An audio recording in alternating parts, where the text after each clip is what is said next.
আমরা যে পরিমাণ আয় করি সেটা অনেক সময় আমাদের জন্য যথেষ্ট নয়। তাই পরিবারের বা ব্যক্তিগত কাজে আর্থিক ঘাটতি দেখা দিলে ব্যাংক থেকে ঋণ বা লোনের দ্বারস্থ হই আমরা। ব্যক্তিগত ঋণ বা পার্সোনাল লোনের চাহিদা বর্তমানে সবচেয়ে বেশি, কারণ এটা ঝামেলা মুক্ত, কম ডকুমেন্টস লাগে এবং খুব দ্রুত সময়ের মধ্যে এই লোনটা প্রসেস করা হয়। তবে পার্সোনাল লোন নেওয়ার আগে আপনাকে অবশ্যই ভালোভাবে খোঁজ খবর নিতে হবে কোন ব্যাংকের ইন্টারেস্ট রেট সবচেয়ে কম এবং অন্যান্য সুযোগ সুবিধা কেমন। বাংলাদেশের সব ব্যাংক পর্যালোচনা করে পেয়েছি ডাচ বাংলা ব্যাংকের পার্সোনাল লোনের ইন্টারেস্ট রেট সবচেয়ে কম। ডাচ বাংলা ব্যাংকের পার্সোনাল লোনটা আপনি খুব দ্রুত সময়ের মধ্যে পাবেন। ক্রেডিট কার্ড ফ্যাক্টরের আজকের ভিডিওতে আমি আপনাদেরকে জানাবো ডাচ বাংলা ব্যাংকের পার্সোনাল লোন সম্পর্কে A to Z সবকিছু। যে তথ্যগুলো আপনি অন্য কোনো ভিডিও কিংবা ওয়েবসাইটে 100% সঠিক নাও পেতে পারেন। তাই সম্পূর্ণ ভিডিওটা দেখে যদি ভালো লাগে তাহলে অবশ্যই ভিডিওটা লাইক করে চ্যানেলটা সাবস্ক্রাইব করে বেল আইকন অন করতে একদমই ভুলবেন না। প্রথমেই আমরা জানবো ডাচ বাংলা ব্যাংকের এই পার্সোনাল লোনের জন্য কারা আবেদন করতে পারবে। প্রথমে হচ্ছে বেতনভুক্ত ব্যক্তি বা স্যালারিড পারসন। আপনি যদি কোথাও জব করেন এবং প্রতি মাসে আপনি যদি স্যালারি পান, আপনার যে স্যালারিটা যদি কোনো ব্যাংক অ্যাকাউন্টে যুক্ত হয়, অথবা আপনি 50% হয়তো ক্যাশে পাচ্ছেন, বাকি 50% হয়তো আপনার ব্যাংক অ্যাকাউন্টে জমা হচ্ছে, তাহলে আপনি এই লোনের জন্য আবেদন করতে পারবেন। পেশাদার ব্যক্তি যেমন ডক্টর বা ইঞ্জিনিয়ার বা আর্কিটেক্ট অথবা সিএ কমপ্লিট করা পারসন যারা আছেন তারা এই লোনের জন্য আবেদন করতে পারবেন। থার্ড হচ্ছে ল্যান্ডলর্ড বা বাড়িওয়ালা আমরা যাদেরকে বলি। ধরেন আপনার ঢাকা শহরে একটা বাড়ি আছে, সেই বাড়ি থেকে আপনি প্রতি মাসে ভাড়া পাচ্ছেন, তাহলে আপনি এই লোনের জন্য আবেদন করতে পারবেন। এবং ফোর্থ হচ্ছে ব্যবসায়ী। আপনার যদি কোনো একটা বিজনেস থাকে, সেটার জন্য আপনার ট্রেড লাইসেন্স থাকে, সো প্রতি মাসে আপনি বিজনেস থেকে আপনি যে পরিমাণ আর্ন করেন, যে প্রতি মাসে কত টাকা আপনার ইনকাম থাকলে আপনি এই লোনের জন্য আবেদন করতে পারবেন, সেই ডিটেলসটা আমি জানাবো। এই 4 ক্যাটাগরির ব্যক্তি ডাচ বাংলা ব্যাংকের এই পার্সোনাল লোনের জন্য আবেদন করতে পারবেন। সো এই লোনের জন্য যদি আপনি আবেদন করেন, আপনি সর্বনিম্ন কত টাকা এবং সর্বোচ্চ কত টাকা লোন নিতে পারবেন, ইন্টারেস্ট রেট কত হবে বা মেয়াদ কত দিনের পাবেন, সেই প্রশ্নগুলো নিশ্চয়ই আপনার মাথায় ঘুরছে। তো চলুন আমরা সেই প্রশ্নগুলো জেনে আসি। প্রথমত হচ্ছে লোনের পরিমাণ। আপনি যদি ডাচ বাংলা থেকে এই পার্সোনাল লোনটা নেন, সর্বনিম্ন আপনি 50,000 টাকা লোন নিতে পারবেন এবং সর্বোচ্চ যদি নিতে চান সেক্ষেত্রে 20 লক্ষ টাকা পর্যন্ত আপনি পার্সোনাল লোন নিতে পারবেন। এবং এই লোনের মেয়াদ হবে 1 থেকে 5 বছর। আপনি ডাচ বাংলা থেকে যদি পার্সোনাল লোনটা নেন তাহলে ইন্টারেস্ট রেট হবে 7.5%। এবং আপনি যদি অন্য ব্যাংক থেকে টেক ওভার করেন, ধরুন আপনি হয়তো ব্র্যাক ব্যাংকে একটা লোন নিয়েছেন বা আপনি সাউথ ইস্ট ব্যাংকে আপনার একটা লোন আছে, সেই লোনটা আপনি এখনো শেষ হয়নি, আপনি চাচ্ছেন যে লোনের যে পরিমাণটা আছে সেটা যদি আপনি ডাচ বাংলাতে টেক ওভার করেন তাহলে আপনি 7% ইন্টারেস্টে আপনি এই লোনটা নিতে পারবেন। তার মানে যদি আপনি নতুন লোন নেন ডাচ বাংলা থেকে সেক্ষেত্রে ইন্টারেস্ট রেট হবে 7.5, আর যদি অন্য কোনো ব্যাংক থেকে আপনি টেক ওভার করে আনেন লোন সেক্ষেত্রে 7% ইন্টারেস্ট হবে আপনার। নতুন লোনের ক্ষেত্রে প্রসেসিং ফি হবে 0.5% থেকে 1% পর্যন্ত। আর আপনি অন্য ব্যাংক থেকে যদি লোন টেক ওভার করে আনেন সেক্ষেত্রে কোনো প্রসেসিং ফি নেই, এটা সম্পূর্ণ প্রসেসিং ফি মুক্ত। সো ডাচ বাংলার এখন পর্যন্ত মার্কেটে যতগুলো ব্যাংক আপনার লোন সেল করছে পার্সোনাল লোন, যেহেতু বাংলাদেশ ব্যাংকের একটা গাইডলাইন আছে, ম্যাক্সিমাম ব্যাংকের পার্সোনাল লোন হচ্ছে 9%। সো আমি যতগুলো ব্যাংক আছে সবগুলো ব্যাংক অ্যানালাইসিস করে এই মুহূর্তে যেটা পাচ্ছি ডাচ বাংলা ব্যাংকের পার্সোনাল লোনের ইন্টারেস্ট রেটটা সবচেয়ে কম। সো এই লোনটা নিতে হলে আপনার কি কি যোগ্যতা থাকতে হবে এবার চলুন আমরা সেটা দেখি। এই লোনটা নিতে হলে আপনাকে 4 ক্যাটাগরি। প্রথমে হচ্ছে বয়স, অবশ্যই আপনার 18 থেকে 70 বছরের মধ্যে হতে হবে। এবং সেকেন্ড হচ্ছে আপনার জাতীয়তা বাংলাদেশি। থার্ড হচ্ছে মাসিক আয়। আপনি যদি বেতনযুক্ত ব্যক্তি হন বা আপনি পেশাদার হন অথবা আপনি কোনো ল্যান্ডলর্ড বা বাড়ির মালিক হন, সেক্ষেত্রে প্রতি মাসে যদি আপনি 30,000 টাকা ইনকাম থাকে তাহলে আপনি এই লোনের জন্য আবেদন করতে পারবেন। আর যদি আপনি ব্যবসায়ী হন, প্রতি মাসে যদি আপনার বিজনেস থেকে 50,000 টাকা ইনকাম হয় তাহলে আপনি এই লোনের জন্য আবেদন করতে পারবেন। কাজের অভিজ্ঞতা, আপনি যদি স্যালারিড পারসন হন তাহলে আপনাকে মিনিমাম 1 থেকে 2 বছরের জব এক্সপিরিয়েন্স থাকতে হবে। আর আপনি যদি পেশাদার হন মানে ডাক্তার বা ইঞ্জিনিয়ার হন তাহলে মিনিমাম 6 মাসের আপনার প্র্যাকটিসের এক্সপিরিয়েন্স থাকতে হবে।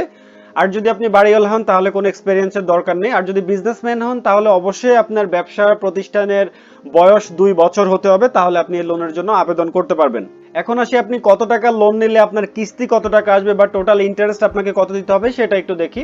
তো অ্যাজ এক্সাম্পল আপনি 3 বছরের জন্য যদি 1 লাখ টাকা লোন নেন তাহলে যেটা নতুন লোন মানে আপনি ডাচ বাংলা থেকে নিচ্ছেন সেই লোনটা যদি হয় তাহলে যদি আপনি 1 লক্ষ টাকা নিয়েছেন ডাচ বাংলা থেকে, তার ইন্টারেস্ট রেট হবে 7.5% এবং মেয়াদ হবে 3 বছর। 3 বছরের জন্য নিয়েছেন তাহলে 3 বছরে প্রতি মাসে একটা করে কিস্তি দিলে 3 বছরে আপনাকে টোটাল 36টা কিস্তি দিতে হবে। মাসিক কিস্তি হবে 3,110 টাকা 62 পয়সা। আর মোট ইন্টারেস্ট দিতে হবে আপনাকে 11,982 টাকা 39 পয়সা। তার মানে আপনি যদি ডাচ বাংলা থেকে 3 বছরের জন্য 1 লাখ টাকা লোন নেন তাহলে আপনাকে 1 লাখ টাকার সাথে ইন্টারেস্ট দিতে হবে মাত্র 11,982 টাকা 39 পয়সা। আর আপনি যদি 5 বছরের জন্য 5 লাখ টাকা লোন নেন তাহলে আপনার লোনের পরিমাণ হবে 5 লক্ষ টাকা, ইন্টারেস্ট রেট হবে 7.5%, মেয়াদ হবে 5 বছর এবং মোট কিস্তি হবে 60টি। প্রতি বছর যদি আপনি 12টা করে কিস্তি দেন, প্রতি মাসে একটা করে, তাহলে 5 বছরে হয় 60টা কিস্তি। প্রতি মাসে আপনাকে যে কিস্তি বা ইএমআইটা দিতে হবে তার পরিমাণ হবে 10,018 টাকা 97 পয়সা করে। মোট ইন্টারেস্ট আসবে আপনার 1,01,138 টাকা 50 পয়সা। তার মানে আপনি যদি ডাচ বাংলা থেকে 5 লাখ টাকা এই মুহূর্তে লোন নেন, তাহলে আপনার 5 লাখ টাকার সাথে আপনাকে এক্সট্রা ইন্টারেস্ট দিতে হবে 1,01,138 টাকা 50 পয়সা। এবার আপনি যদি ধরেন অন্য কোনো ব্যাংক থেকে টেক ওভার করেন, এই 5 লাখ টাকা ধরুন আপনি অন্য কোনো ব্যাংক থেকে আপনি টেক ওভার করে এনেছেন, সেক্ষেত্রে আপনি 5 লাখ টাকা যদি টেক ওভার করেন, ইন্টারেস্ট রেট হবে 7% এবং মেয়াদ হবে 5 বছর। মোট কিস্তি হবে 60টি এবং প্রতি মাসে আপনাকে ইএমআই দিতে হবে 9,900 টাকা 59 পয়সা এবং মোট ইন্টারেস্ট দিতে হবে 39,035 টাকা 96 পয়সা। এখন ধরুন আপনার অন্য কোনো ব্যাংকে একটা লোন আছে, সেটা ইন্টারেস্ট রেট আপনি 9% করে দিচ্ছেন এই মুহূর্তে, বাট আপনি যদি সেই লোনটা ডাচ বাংলাতে টেক ওভার করে আনেন, সেক্ষেত্রে কিন্তু আপনার ইন্টারেস্ট রেটটা 9 থেকে 7-এ চলে আসবে এবং আপনার ইএমআই এর পরিমাণটাও কমে যাবে এবং মোট ইন্টারেস্ট অ্যামাউন্টটাও কমে যাবে। সো এটা আমি একটা ক্যালকুলেশন করে বলেছি। আপনারা যদি আপনাদের কোনো ক্যালকুলেশন থাকে, ধরেন 10 লাখ টাকা নিতে চাচ্ছেন 2 বছরের জন্য, 5 বছরের জন্য, আপনারা চাইলে সেটা এক্সেলে ক্যালকুলেট করে নিতে পারেন, অথবা আপনি গুগল প্লে স্টোরে অনেক ধরনের অ্যাপস আছে ইএমআই ক্যালকুলেটর নামে। সো ডাচ বাংলা থেকে যদি আপনি পার্সোনাল লোন নিতে চান, সেক্ষেত্রে আপনার কি কি ডকুমেন্টস লাগবে এবার চলুন সেটা দেখি। আপনি যদি স্যালারিড পার্সন হন, তাহলে আপনার ছবি লাগবে, এনআইডি কপি লাগবে, ব্যাংক স্টেটমেন্ট লাগবে, মিনিমাম 6 মাসের ব্যাংক স্টেটমেন্ট, এবং আপনার একটা ভিজিটিং কার্ড অথবা অফিস আইডি কার্ড হলেও হবে। ইউটিলিটি বিলের কপি, আপনার প্রেজেন্ট অ্যাড্রেস ভেরিফিকেশনের জন্য আপনার ইটিন এর কপি লাগবে। যদি আপনি 5 লাখ টাকার বেশি লোন নেন, সেক্ষেত্রে ইটিনটা লাগবে। যদি 5 লাখ টাকার কম নেন, সেক্ষেত্রে আপনার ইটিনটা প্রয়োজন হবে না। এবং আপনি যাকে গ্যারান্টর দিবেন, আপনার গ্যারান্টরের ছবি এবং এনআইডিটা লাগবে। সো পেশাদার, বাড়িওয়ালা বা ব্যবসায়ী সবার ক্ষেত্রে এই কমন ডকুমেন্টস গুলো সেম, শুধুমাত্র বাড়িওয়ালার ক্ষেত্রে ভিজিটিং কার্ডটা প্রয়োজন হবে না। এর পাশাপাশি এক্সট্রা যারা জব করছেন তাদের জন্য প্রয়োজন হবে স্যালারি সার্টিফিকেট অথবা পে স্লিপ, হয় লাস্ট 3 মান্থের পে স্লিপ অথবা স্যালারি সার্টিফিকেট, আপনি যেটাই দেন। আর যদি আপনি পেশাদার ডাক্তার বা ইঞ্জিনিয়ার হন, তাহলে আপনি যে ডিগ্রিটা অর্জন করেছেন, আপনি হয়তো এমবিবিএস পাস করেছেন, তাহলে আপনার যে পেশাদার সার্টিফিকেটটা আছে সেই সার্টিফিকেটের কপি লাগবে। আর আপনি যদি ল্যান্ডলর্ড হন, তাহলে আপনি যে বাড়ি ভাড়া দিয়েছেন, ভাড়াটিয়ার সাথে আপনার যে একটা এগ্রিমেন্ট হয়েছে সেই এগ্রিমেন্টের কপি, অথবা আপনি যে প্রতি মাসে যে ভাড়াটা আদায় করছেন, যে রিসিটটা দিচ্ছেন ভাড়ার, সেই রিসিটের কপিটা লাগবে। আর আপনি যদি বিজনেসম্যান হন, তাহলে আপনার ট্রেড লাইসেন্সের কপি অথবা মেমোরেন্ডামের কপি লাগবে। সো এই ডকুমেন্টস গুলো সহ আপনি খুব সহজে চাইলে ডাচ বাংলায় পার্সোনাল লোনের জন্য আবেদন করতে পারেন। এবং এই ডাচ বাংলা পার্সোনাল লোন সম্পর্কে আরো কিছু গুরুত্বপূর্ণ তথ্য আপনাদেরকে জানিয়ে দিচ্ছি। সবচেয়ে ইন্টারেস্টিং যে পার্টটা হচ্ছে, সেটা হচ্ছে ডাচ বাংলার এই লোনের জন্য কোনো কন্ট্রাকচুয়াল এমপ্লয়িও আবেদন করতে পারবে।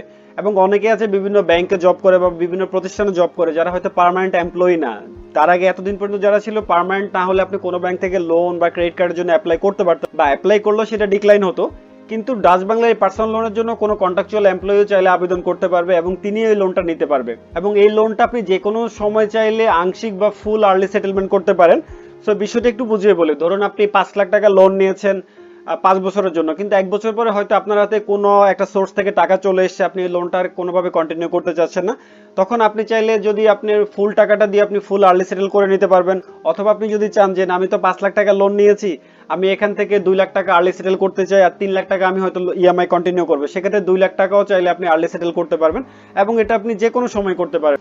এবং আর্লি সেটেলমেন্ট ফি আপনি যদি পার্শিয়াল করেন, সেক্ষেত্রে 1%, আর আপনি যদি ফুল অ্যামাউন্ট আর্লি সেটেলমেন্ট করেন, সেক্ষেত্রে আপনার 2% আর্লি সেটেলমেন্ট ফি চার্জ হবে। আপনি চাইলে আপনার পরিবারের যে কোনো সদস্যকে সাথে নিয়ে আপনি জয়েন্টলি লোনের জন্য আবেদন করতে পারেন। হয়তো আপনার যদি এককভাবে আবেদন করতে চান, আপনার যে ইনকাম, হয়তো সেই ইনকাম অনুযায়ী আপনি অ্যামাউন্টটা কম পাচ্ছেন। তো আপনি যদি বেশি অ্যামাউন্ট পেতে চান, আপনি চাইলে আপনার ফ্যামিলি, আপনার ভাই বোন বা আপনার বাবা মা, যে কোনো কাউকে আপনি জয়েন্টলি নিয়ে এই লোনের জন্য আবেদন করতে পারেন। তাহলে আপনাদের হয়তো দুজনের ইনকামটা যখন দেখাবেন, টোটাল ইনকামের উপর বেসিস করে কিন্তু আপনার লোনের অ্যামাউন্টটা আপনার অ্যাপ্রুভ হবে। সো সেক্ষেত্রে আপনি বেশি পরিমাণে লোন পাওয়ার সম্ভাবনা থাকছে। এবং এই লোনের পরিমাণ যদি 5 লাখ টাকার কম হয়, তাহলে আপনার ইটিন সার্টিফিকেট লাগবে না। আর যদি 5 লাখের বেশি হয়, তাহলে আপনার ইটিন সার্টিফিকেট লাগবে। এখন অনেকেই হয়তো প্রশ্ন করতে পারেন যে ইটিন সার্টিফিকেটটা কি বা কিভাবে করব। এটা নিয়ে আমার চ্যানেলে একটা সম্পূর্ণ ভিডিও আছে, আমি ডেসক্রিপশনে লিংক দিয়ে দিব। আপনারা এই লিংক থেকে গিয়ে কিভাবে ইটিন সার্টিফিকেট করবেন ঘরে বসে খুব সহজে করতে পারবেন, সেটা আপনারা চাইলে দেখে আসতে পারেন। সো এই লোনের জন্য আপনি ডাচ বাংলার ব্রাঞ্চে গিয়ে যোগাযোগ করতে পারেন, অথবা আপনি চাইলে ঘরে বসে অনলাইনে আবেদন করতে পারেন। ডাচ বাংলার একটা অনলাইন অ্যাপ্লিকেশন পোর্টাল আছে, যে ওয়েবসাইটের এই লিংকটা আমি ডেসক্রিপশনে দিয়ে দিব। আপনারা চাইলে এই লিংকে গিয়ে অ্যাপ্লাই করতে পারবেন, তাহলে ডাচ বাংলা থেকে আপনার সাথে সরাসরি কমিউনিকেট করা হবে। সো ডাচ বাংলার লোন সম্পর্কে হোপফুলি আপনারা এই টু জেড সব বিষয়গুলো জেনেছেন। তারপর যদি আর কোনো বিষয় আপনাদের জানার থাকে, অবশ্যই আমাকে কমেন্টসে জানাবেন। সো ভিডিওটা যদি ভালো লাগে অবশ্যই ভিডিওটা লাইক করবেন আর চ্যানেলটা সাবস্ক্রাইব করে বেল আইকনটা অন করতে একদমই ভুলবেন না। ধন্যবাদ সবাইকে, ভালো থাকবেন, দেখা হবে পরবর্তী নতুন কোনো ভিডিওতে।